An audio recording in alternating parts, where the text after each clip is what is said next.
सागर की मछली सागर से अपरिचित रह जाती है। इसलिए नहीं कि सागर बहुत दूर है, इसीलिए कि सागर बहुत निकट है। जो दूर है वो दिखाई पड़ता है, जो निकट है वो आंख से ओझल हो जाता है। दूर को जानना कठिन नहीं, निकट को जानना ही कठिन। और जो निकट से भी निकट है उसे जानना असंभव। इसे थोड़ा हम ठीक से समझ लें, क्योंकि अंतर यात्रा में अत्यंत अपरिहार्य है जानना इसे। पूछते हैं लोग, कहां खोजें परमात्मा को?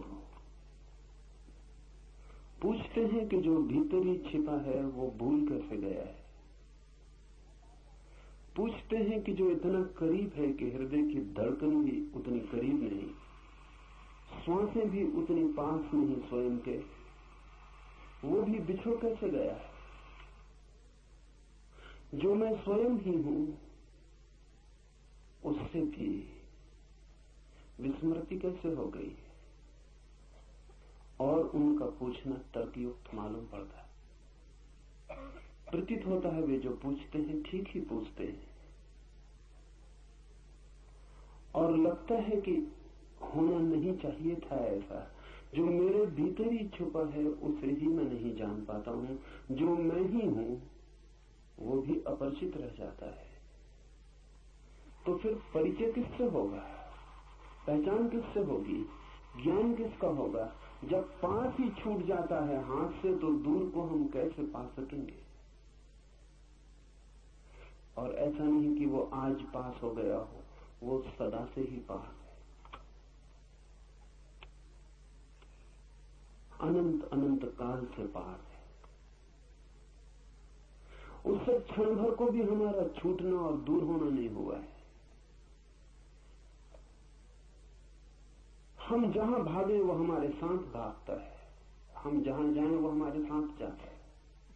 नरकों में भी वो हमारे साथ यात्रा करता है, और स्वर्गों में भी, पाप में भी वो हमारे साथ उतना ही खड़ा होता है जितना पुण्य में। ये कहना भी ठीक नहीं कि साथ खड़ा होता है, क्योंकि जो हमारे साथ होता है उससे भी थोड़ी दूरी होती है। हमारा होना और उसका होना एक ही बात है। अगर ये सच है तो इस जगत में बड़ा चमत्कार हो गया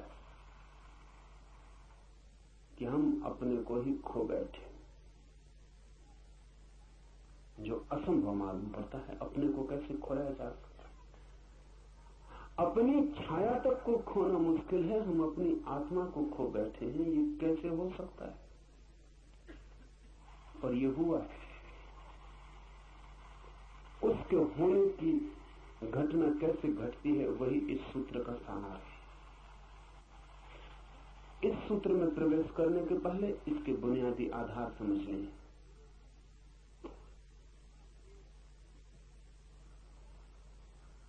आंख की सीमा है, एक परिधि है। उससे ज्यादा दूर हो तो आंख नहीं देख पाती, उससे ज्यादा पास हो तो भी आंख नहीं देख पाती। आंख के देखने का एक विस्तार है। किसी चीज को आंख के बहुत पास ले आए फिर आंख नहीं देख पाएगी, बहुत दूर ले जाए तो भी आंख नहीं देख पाएगी। तो एक क्षेत्र है जहां आंख देखती है, और इस क्षेत्र के उस पार या इस पार आंख अंधी हो जाती। और आप तो इतने निकट हैं कि आंख के पास ही नहीं है, आंख के पीछे है। यही अड़चन है। ऐसा समझिए कि दर्पण के सामने खड़े हैं, तो एक खास दूरी से दर्पण पर ठीक प्रतिबिंब बनता है। अगर बहुत दूर चले जाएं तो फिर दर्पण पर प्रतिबिंब नहीं बनेगा। बहुत पास आ जाए कि आंख को दर्पण से ही लगा ले तो प्रतिबिंब दिखाई नहीं पड़ेगा। लेकिन यहां मामला ऐसा है कि आप दर्पण के पीछे खड़े, इसलिए दर्पण पे प्रतिबिंब बनने का कोई उपाय ही नहीं। आंख आगे है, आप पीछे हैं। आंख देखती है उसको जो आंख के आगे हो, आंख उसको कैसे देखे जो आंख के पीछे। कान सुनते हैं उसको जो कान के बाहर है, कान उसको कैसे सुने जो कान के भीतर है।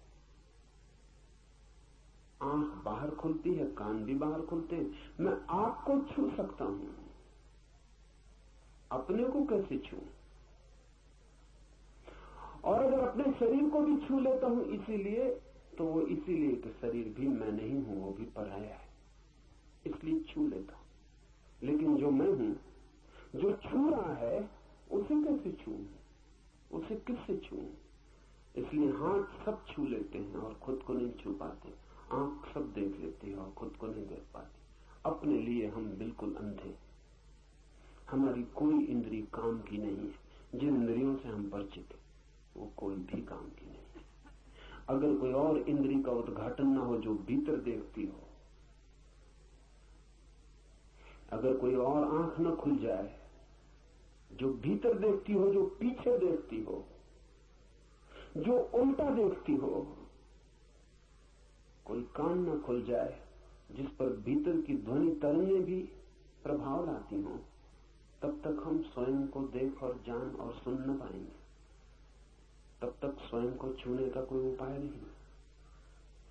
जो निकट है वो चूक जाता है, जो निकट से भी निकट है वो असंभव। इसीलिए मछली सागर को नहीं जान पाती। दूसरी बात,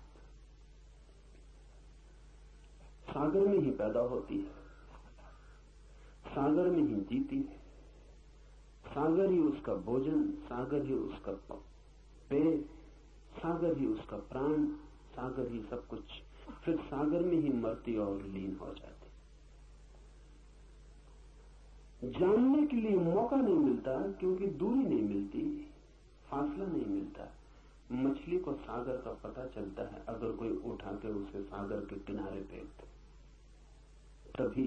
ये बड़ी उल्टी बात हुई। सागर का पता तब चलता है जब सागर से दूर हो जाए।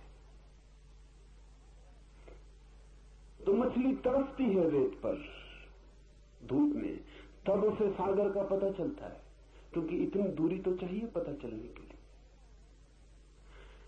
पैदा होने के भी पहले जो मौजूद था और मरने के बाद भी जो मौजूद रहेगा, और जिसमें ही पैदा हुए और जिसमें ही लीन हो गए, उसका पता कैसे चलेगा?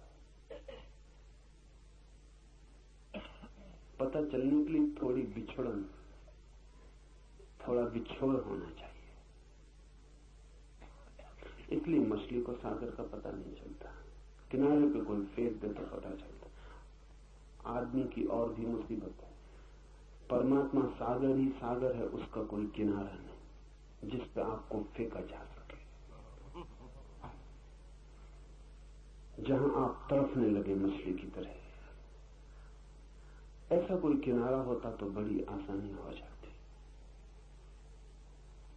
ऐसा कोई किनारा नहीं, परमात्मा सागर ही सागर है। इसीलिए तो जो परमात्मा में किनारा खोजते हैं वो उसे कभी नहीं खोज पाते। जो परमात्मा की मझधार में डूबने को राजी हैं, उनको ही उसका किनारा मिलता है। किनारा है ही नहीं, खोजने का कोई उपाय नहीं। और किनारा हो भी कैसे? सब चीजों का किनारा हो सकता है, समस्त का किनारा नहीं हो सकता, क्योंकि किनारा बनता है किसी और चीज से। नदी का किनारा बनता है, सागर का किनारा बनता है किसी और चीज से। परमात्मा के अतिरिक्त कुछ और नहीं है जिससे किनारा बन सके। परमात्मा का अर्थ ही इतना है कि जिसके अतिरिक्त और कुछ नहीं। परमात्मा का मतलब कोई आकाश में बैठे हुए किसी व्यक्ति का नहीं है जो जगत को चला रहा हो। ये तो बच्चों की कहानियां है। परमात्मा से अर्थ है उस तत्व का जिसके अतिरिक्त और कुछ भी नहीं।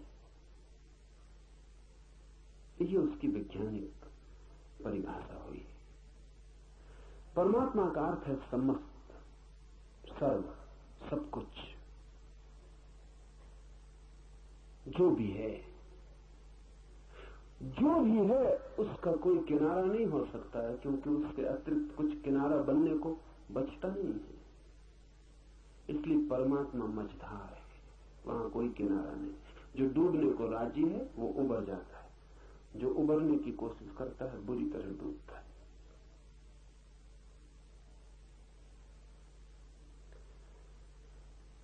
कोई किनारा हो तो पता भी चल जाए, इसीलिए हमें पता नहीं चला है। उसी में हम हैं, जिसे हम खोजते हैं उसी में हम हैं, जिसे हम पुकारते हैं उसे पुकारने की जरा भी जरूरत नहीं है, क्योंकि इतना भी दूरी नहीं है कि हमारी आवाज हमें जोर से पुकारनी पड़े। इसलिए कबीर ने कहा है कि क्या तुम्हारा खुदा बहरा हो गया जो तुम इतने जोर से अजान पढ़ते हो? क्या तुम्हारा ईश्वर बहरा हो गया जो तुम इतने